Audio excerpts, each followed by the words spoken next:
Hello guys, Rafi അടൂരാണേ. പുതിയ വീഡിയോയിലേക്ക് എല്ലാവർക്കും സ്വാഗതം. ഇന്നത്തെ നമ്മുടെ യാത്രയുണ്ടല്ലോ, നമ്മൾ കിടിലൊരു വനത്തിൻ്റെ ഉള്ളിലേക്കാണ് കേട്ടോ. അച്ചൻകോവിൽ എന്ന് പറയുന്ന നല്ല കേരളത്തിൽ തന്നെ ഡേഞ്ചറസ് ആയിട്ടുള്ള ഒരു വനമാണ്. വന്യമൃഗങ്ങളൊക്കെ ഇറങ്ങുന്ന ഒരു വനത്തിലേക്കാണ് നമ്മുടെ ഇന്നത്തെ റൈഡ്. അപ്പോൾ നമ്മൾ അടൂരിൽ നിന്നും പത്തനാപുരത്ത് നിന്നും പുനലൂർ പോകുന്ന റൂട്ടിൽ നിന്ന് അലിമുക്കിൽ നിന്നും പിന്നെ അടുത്ത അലിമുക്കിൽ നിന്നും ലെഫ്റ്റിലോട്ട് തിരിയുമ്പോഴാണ് ഈ അച്ചൻകോവിൽ വനത്തിലോട്ടുള്ള ഈ ഒരു റോഡ് ഒക്കെ തുടങ്ങുന്നത്. അപ്പം നമ്മൾ അങ്ങോട്ടേക്കുള്ള യാത്രയാണ്. അപ്പം യാത്രകളാരും സ്കിപ്പ് ചെയ്യാതെ കാണുക. കൊല്ലം ജില്ലയിലെ പത്തനാപുരം താലൂക്കിൽപ്പെട്ട ഒരു വനപ്രദേശമാണ് അച്ചൻകോവിൽ. തെങ്കാശിയിൽ പോകുന്നവർക്ക് കാടിൻ്റെ ഭംഗി ആസ്വദിച്ച് പോകണമെങ്കിൽ ഈ വഴി നിങ്ങൾക്ക് ചൂസ് ചെയ്യാം. പ്രത്യേകിച്ച് പേടിയുള്ളവർ ഈ വഴി വരാതിരിക്കുന്നതായിരിക്കും നല്ലത്. ഞാൻ അടൂരിൽ നിന്നും പത്തനാപുരം കഴിഞ്ഞ് അലിമുക്ക് വഴിയാണ് ഈ ഒരു കാട്ടിൻ്റെ ഉള്ളിലേക്ക് പ്രവേശിച്ചത്. ബൈക്കിൽ കയറ്റി വിടുമോ എന്നുള്ളൊരു സംശയത്തിലാണ് ഞാൻ രാവിലെ യാത്ര ആരംഭിച്ചത്. അങ്ങനെ ഞാൻ ആദ്യം കണ്ട ചെക്ക് പോസ്റ്റിൻ്റെ അവിടെ ആളുകളോട് ചോദിച്ചപ്പോൾ പറഞ്ഞു, ചെക്ക് പോസ്റ്റ് ഒന്നും തുറന്നിട്ടില്ല, ഇപ്പോൾ ബൈക്കുകളെല്ലാം കയറ്റി വിടും, ഒരു പ്രശ്നമില്ലെന്ന്. അങ്ങനെ ഞാൻ ബൈക്കുമായിട്ട് മുമ്പോട്ട് നീങ്ങി. ഈ കാട്ടിൽ കയറുന്നതിന് മുമ്പ് ചായക്കടയുണ്ടെങ്കിൽ അവിടുന്ന് ചായ കുടിച്ചിട്ട് പോകുന്നതായിരിക്കും നല്ലത്. ഞാനിവിടെ നിർത്തി ഇനി ചായയോ എന്തെങ്കിലും ഭക്ഷണമൊക്കെ കഴിച്ചിട്ട് വേണം കാടിൻ്റെ ഉള്ളിലേക്ക് പ്രവേശിക്കാൻ.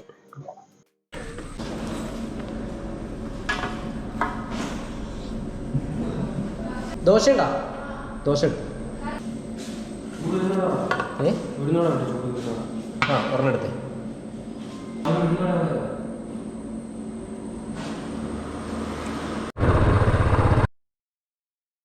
അങ്ങനെ ഞാനവിടെ ഇരുന്ന് ഭക്ഷണമൊക്കെ കഴിച്ചതിന് ശേഷം കാടിൻ്റെ ഉള്ളിലേക്ക് പ്രവേശിച്ചു. ശരിക്കും ഇതുവഴി ഒറ്റയ്ക്ക് പോകാൻ പേടിയുള്ളവർ വരാതിരിക്കുന്നതായിരിക്കും നല്ലത്. എൻ്റെ മനസ്സിൽ ചെറിയൊരു പേടിയുണ്ട്. പല വീഡിയോയിലും വന്യമൃഗങ്ങളെക്കുറിച്ച് പറയുന്നതായിട്ട് എൻ്റെ ശ്രദ്ധയിൽപ്പെട്ടിരുന്നു. പല ഭാഗങ്ങളിലും സൈൻ ബോർഡുകൾ വെച്ചേക്കുന്നതും നമുക്ക് കാണാൻ സാധിക്കും. ഞാൻ എന്തായാലും മുമ്പോട്ട് തന്നെ നീങ്ങി. കുറച്ച് ദൂരെ പോയപ്പോൾ ഒരു ചെറിയ ഗ്രാമം കണ്ടു. അവിടെ ഓണപ്പരിപാടിക്ക് വേണ്ടിയിട്ടുള്ള പിരിവാണ്. പോക്കറ്റിൽ ചില്ലറയൊന്നും ഇല്ലാത്ത കാരണം തിരിച്ചു വരുന്ന വഴിയിൽ നിങ്ങളെ കാണുമ്പോൾ ഞാൻ തരാമെന്ന് പറഞ്ഞ് അവിടുന്ന് ഞാൻ യാത്ര തിരിച്ചു. ഈ ഒരു കാട് കിടക്കുന്നത് 3-4 ഘട്ടമായിട്ടാണ്. 3-4 ചെക്ക് പോസ്റ്റുകൾ താണ്ടി വേണം നമുക്ക് ഈ അച്ചൻകോവിൽ വനത്തിലൂടെ യാത്ര ചെയ്യാൻ.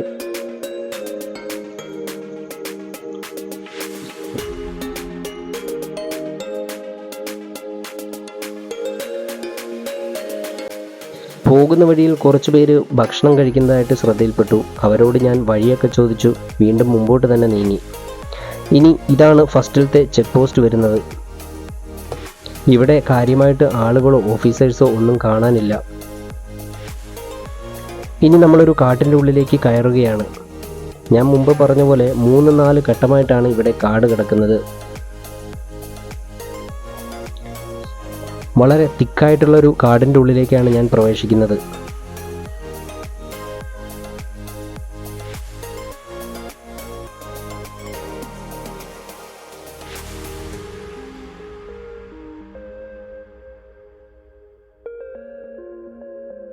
കാട്ടിലൂടെ യാത്ര കഴിഞ്ഞ് ഒരു ചെറിയ ഗ്രാമത്തിൽ നമ്മൾ എത്തിപ്പെടും. ഇവിടെ ഒരു ചെറിയ ഹനുമാൻ കോവിലും കാര്യങ്ങളൊക്കെ ഉണ്ട്. ഇവിടെ നമ്മൾ ലെഫ്റ്റിലേക്കാണ് പോകുന്നത്. ഇനിയും രണ്ടാമത്തെ ഘട്ടമായ അടുത്ത കാട്ടിലേക്ക് നമ്മൾ കയറുകയാണ്. ഇവിടെ ഫോറസ്റ്റ് ഓഫീസറുടെ കെട്ടിടവും കാര്യങ്ങളൊക്കെ നമുക്ക് കാണാൻ സാധിക്കും. കയറിപ്പോകുന്നതിൽ കുഴപ്പമില്ലല്ലോ എന്ന് ചോദിച്ച് ഞാൻ മുമ്പോട്ട് നീങ്ങി. ഓഫീസർ എന്നോട് കയറിപ്പോയിക്കോ എന്നും മറുപടി പറഞ്ഞു.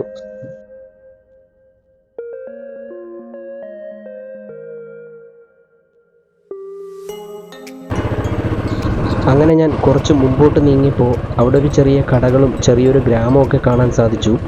ഇവിടെയും ചെറിയൊരു അമ്പലമാണ് സ്ഥിതി ചെയ്യുന്നത്. ഈ കാട്ടിൽ ഇടയ്ക്കിടയ്ക്ക് ഓരോ അമ്പലവും കാവുകളും ഒക്കെ നമുക്ക് കാണാൻ സാധിക്കും. ചില റോഡുകൾ നല്ലതും ചില റോഡുകൾ പൊട്ടിപ്പൊളിഞ്ഞതുമാണ്. പോകുന്ന വഴിയിൽ നല്ല നല്ല അരുവികളും ആറുകളും ഒക്കെ നമുക്ക് കാണാൻ സാധിക്കും. ശരിക്കും ഒറ്റയ്ക്ക് ഉള്ളത് കാരണം ഇറങ്ങാനൊരു ചെറിയ ഭയമുണ്ട്.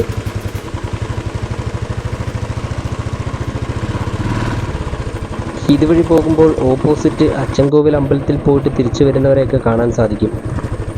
അങ്ങനെ ഞാൻ കാട്ടിൻ്റെ ഉള്ളിലൂടെ ചെറിയൊരു ഭയത്തിൽ യാത്ര ചെയ്തുകൊണ്ടിരിക്കുകയാണ്. ഈ കാടിൻ്റെ ഒരു പ്രത്യേകത ചെറിയ വഴികളാണ്.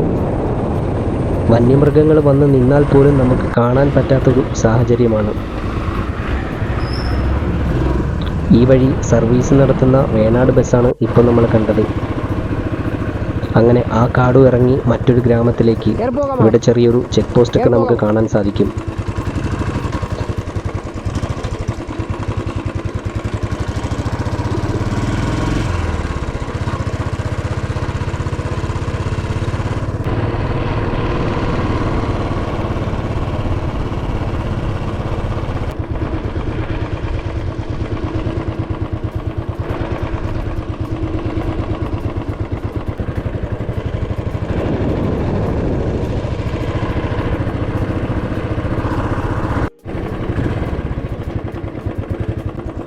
ഇത് മുല്ലുമല എന്നറിയപ്പെടുന്ന ഒരു ചെറിയൊരു എസ്റ്റേറ്റാണ്.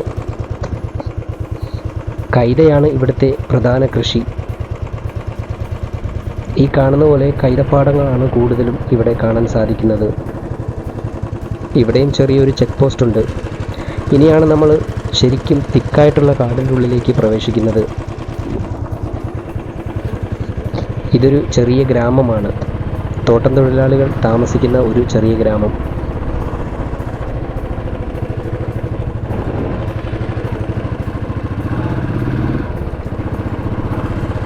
നമ്മളങ്ങനെ വളരെ അപകടകരമായ കാട്ടിൻ്റെ ഉള്ളിലേക്ക് നമ്മൾ പ്രവേശിച്ചിരിക്കുകയാണ്. ഇവിടെ കൂടുതലും എൻ്റെ ശ്രദ്ധയിൽപ്പെട്ടത് തേക്കുകളാണ്. ഈ തേക്കിൻ കാട്ടിലൂടെയാണ് നമ്മൾ ശരിക്കുമുള്ള കാട്ടിലേക്ക് കയറുന്നത്. ശരിക്കും ഒരു ആന വന്ന് മുമ്പിൽ നിന്നാൽ പോലും നമുക്ക് പെട്ടെന്ന് ഒന്നും ചെയ്യാൻ പറ്റാത്തൊരു അവസ്ഥയാണ്. കാരണം ഇവിടുത്തെ വളവുകളും തിരിവുകളും ഒക്കെയാണ്. ഈ കാണുന്നത് ഇവിടുത്തെ വനം വകുപ്പിൻ്റെ ഒരു ഓഫീസാണ്. പോകുന്ന വഴികൾ തടികൾ ലേലത്തിൽ വിളിക്കുന്ന സ്ഥലങ്ങളൊക്കെ നമുക്ക് കാണാൻ സാധിക്കും.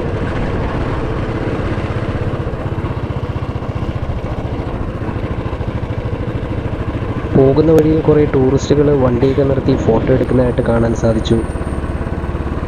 ശരിക്കും എനിക്ക് മനസ്സിൻ്റെ ഉള്ളിലൊരു ചെറിയ പേടിയുണ്ട്. ഇത് കഴിയുന്നത് ഒരു ചെറിയ ഗ്രാമത്തിലാണ്. ഇവിടെ അമ്പലവും കാര്യങ്ങളൊക്കെ കാണാൻ സാധിക്കും. വരുന്ന വഴിയിൽ 4-5 അമ്പലങ്ങളൊക്കെ കാണാൻ സാധിച്ചു. ഒരു ചെറിയ ജംഗ്ഷനാണിത്.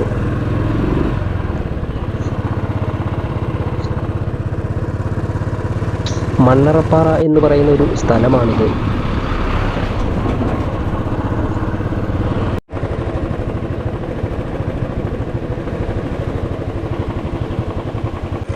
ഇവിടെ ഒരു ചെറിയ സൈൻ ബോർഡൊക്കെ കാണാൻ സാധിക്കും. വന്യജീവികൾ റോഡ് മുറിച്ച് കിടക്കുന്ന ഏരിയയാണ്. ഈ വഴി യാത്ര ചെയ്യുമ്പോൾ വാഹനത്തിൽ നിന്നും ഒരു കാരണവശാലും ഇറങ്ങരുതെന്നും കാൽനട അപകടമാണെന്നുമൊക്കെയാണ് ആ ഒരു സൈൻ ബോർഡിൽ കൊടുത്തിട്ടുള്ളത്. ഈ ബോർഡ് കണ്ടപ്പോൾ തന്നെ മനസ്സിന് വീണ്ടും ഒരു ഭയം തോന്നി. ചില ഭാഗങ്ങളിൽ ആനപ്പിണ്ടങ്ങളും കാര്യങ്ങളൊക്കെ കാണാൻ സാധിക്കും. അപ്പോഴേക്കും ഭയം ഇരട്ടിയായി.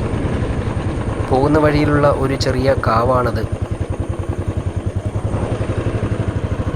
ഇവിടെ കൂടുതലും തേക്കാണ് കാണാൻ സാധിക്കുന്നത്.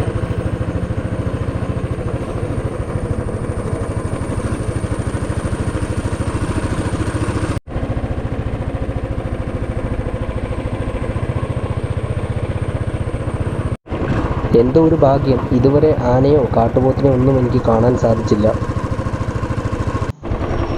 മുമ്പോട്ട് പോകുമ്പോൾ ചെറിയ ചെറിയ പാലങ്ങളൊക്കെ നമുക്ക് കാണാൻ സാധിക്കും.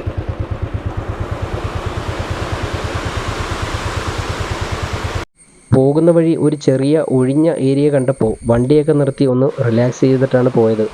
നല്ല സുന്ദരമായ അച്ചൻകോവിലാറാണ് ഒഴുകി പോകുന്നത്.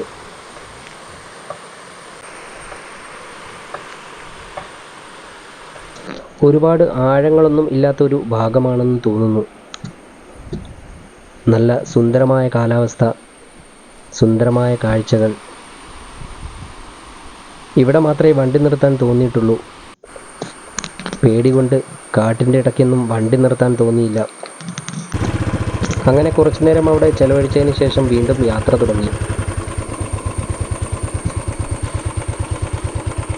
അങ്ങനെ കുറേ നേരം യാത്ര ചെയ്തതിന് ശേഷം അച്ചൻകോവിൽ എന്ന് പറയുന്ന ഒരു സ്ഥലത്തെത്തി. ഇവിടെ അടുപ്പിച്ചടുപ്പിച്ച് റോഡിൻ്റെ സൈഡിൽ വീടുകൾ നമുക്ക് കാണാൻ സാധിക്കും. ഇവിടെ തമിഴരും മലയാളികളുമെല്ലാം ഒരുമിച്ചാണ് താമസിക്കുന്നത്. വണ്ടിയിലെ പെട്രോൾ ഈ സമയം കുറച്ച് കാലിയായിരിക്കുന്നു. ഇവിടെങ്ങാനും പെട്രോൾ കിട്ടുമെന്നൊന്ന് തിരക്കണം. അങ്ങനെ കുറച്ച് മുമ്പോട്ട് പോയി ഒരു കടയിൽ ചോദിച്ചു, കേട്ടോ പെട്രോൾ കിട്ടാൻ പറ്റുന്ന വഴിയാണ്.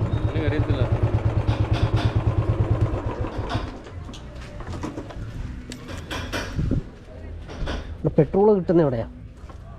പെട്രോൾ വേണ്ട ഇതിന് ഈ സ്കൂളിന് ഇപ്പുറത്തൊരു മതലുണ്ട്. അതിനോട് നമുക്ക് വണ്ടി കിടക്കുന്ന കാണാം. വീടുണ്ട്. ആ വീട്ടിലും കിട്ടും. അല്ല ഓട്ടോ സ്റ്റാൻഡിൻ്റെ അപ്പുറത്തെ കിട്ടും. അല്ലെങ്കിൽ ഇതാണ് പ്രശസ്തമായ അച്ചൻകോവിൽ അമ്പലം. ഇവിടേക്കാണ് തമിഴരും മലയാളികളുമെല്ലാം ഈ കാട് വഴിയൊക്കെ വന്നു ചേരുന്നത്.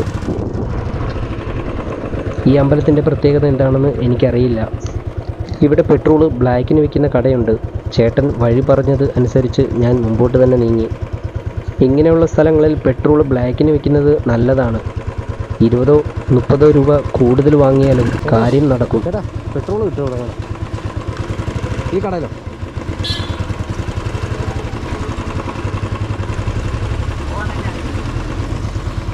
പെട്രോളുണ്ട്.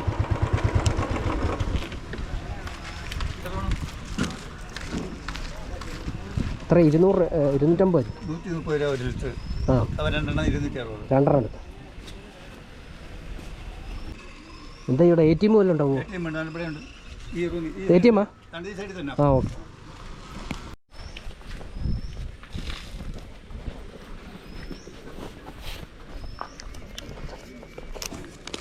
ചേട്ടാ ഇവിടെ ഒരു വെള്ളച്ചാട്ടം ഉണ്ടല്ലോ, അതെവിടെയാ?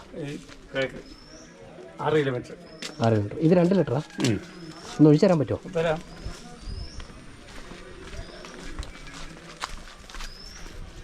പന്നി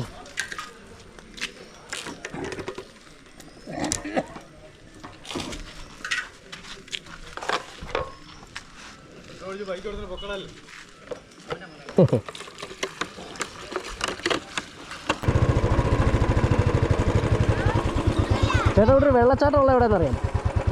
നേരെയാ? അങ്ങനെ ഞാൻ പെട്രോളൊക്കെ അവിടുന്ന് വാങ്ങി മുമ്പോട്ട് നീങ്ങി. ഇവിടെ അടുത്താണ് ആ ഒരു വെള്ളച്ചാട്ടം സ്ഥിതി ചെയ്യുന്നത്. ഇവിടെ ഏറ്റവും കൂടുതൽ തിരക്ക് തമിഴ്നാട്ടുകാരുടേതാണ്.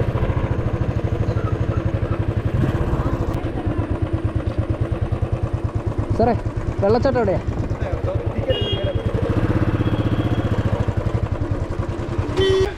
അങ്ങനെ ഇവിടുന്ന് പാസ്സൊക്കെ എടുത്തിട്ട് വേണം ഈ ഒരു വെള്ളച്ചാട്ടത്തിലേക്ക് പോകാൻ. ഒരാൾക്ക് 50 രൂപയാണ് ഇവിടെ ചാർജ് ഈടാക്കുന്നത്. ഈ സ്ഥലത്തിൻ്റെ പേര് മണലാർ കുംഭവുരുട്ടി എന്നാണ്.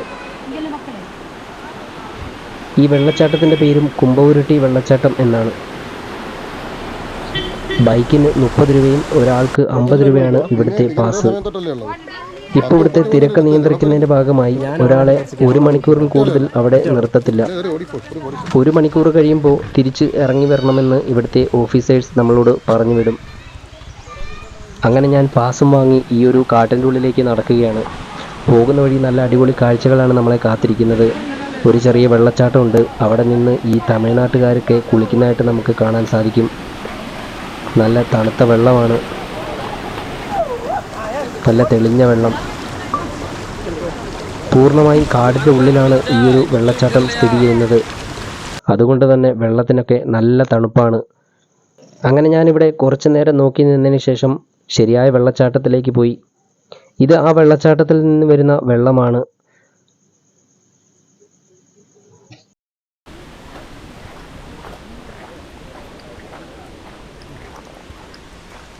കുളിയെല്ലാം കഴിഞ്ഞ് തിരിച്ചിറങ്ങി വരുന്നവരെ നമുക്ക് കാണാൻ സാധിക്കും. നല്ല കിടിലനൊരു കാടിൻ്റെ ഉള്ളിലേക്കാണ് നമ്മളിപ്പോൾ നടന്നുകൊണ്ടിരിക്കുന്നത്. ചില സ്ഥലങ്ങളിൽ കോൺക്രീറ്റ് ചെയ്തിട്ടിട്ടുണ്ട്.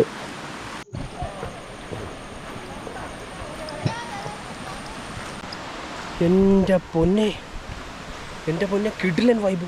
എന്ത് രസമാണെന്നറിയോ?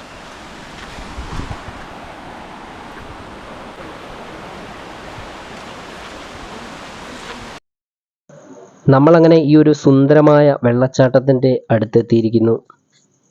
ഇവിടെ നല്ല തിരക്കാണ്. മലയാളികളെ കാണാനേ ഇല്ല, കൂടുതലും തമിഴ്നാട്ടിൽ നിന്നുള്ളവർ. എന്ത് രസമാണെന്നറിയോ ഈ ഒരു സ്ഥലം കാണാൻ. പൂർണ്ണമായും വനത്തിൻ്റെ ഉള്ളിലുള്ള ഒരു വെള്ളച്ചാട്ടം. അപ്പോൾ തന്നെ നിങ്ങൾക്ക് ഊഹിക്കാൻ സാധിക്കും, നല്ല തണുപ്പായിരിക്കും. കുളിക്കണമെന്നുണ്ടായിരുന്നു, പക്ഷേ തിരക്ക് കാരണം ഞാൻ കുളിയൊക്കെ ഒഴിവാക്കി.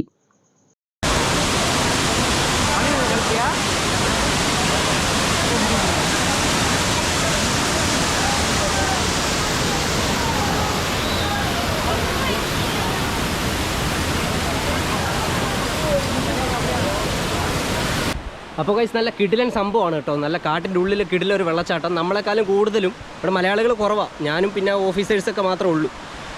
കൂടുതലും തമിഴ്നാട്ടിൽ നിന്നുള്ള ആൾക്കാരാണ്. നല്ല അടിപൊളി സംഭവം, നല്ല തണുപ്പും കാര്യങ്ങളൊക്കെ ഉണ്ട് കേട്ടോ. അപ്പം ഇതുവഴി തമിഴ്നാട്ടിൽ ചാടുന്നവർ ഈ ഒരു വാട്ടർഫാൾ ഒരിക്കലും മിസ് ചെയ്യരുത്. അങ്ങനെ കുറച്ചു നേരം അവിടെ ചിലവഴിച്ചതിന് ശേഷം ഞാനിനി തിരിക്കുകയാണ്. അച്ചൻകോവിൽ വനത്തിലൂടെ ഒരിക്കലെങ്കിലും യാത്ര ചെയ്തവർ ഈ ഒരു വെള്ളച്ചാട്ടം ഒരിക്കലും മിസ്സാക്കരുത്. അത്രയ്ക്ക് സുന്ദരമാണ് ഈ ഒരു വെള്ളച്ചാട്ടം. അപ്പോൾ നമ്മൾ ഈ ഒരു വീഡിയോ ഇവിടെ വൈൻഡപ്പ് ചെയ്യുകയാണ്. മറ്റൊരു വീഡിയോയുമായി വരുന്നിടം വരെ എല്ലാവർക്കും ഗുഡ് ബൈ. വീഡിയോ ഇഷ്ടപ്പെട്ട നമ്മുടെ ചാനലൊന്ന് സബ്സ്ക്രൈബ് ചെയ്തേക്കുക, അതുപോലെ തന്നെ ബെൽ ബട്ടൺ ഒന്ന് അമർത്തിയേക്കുക.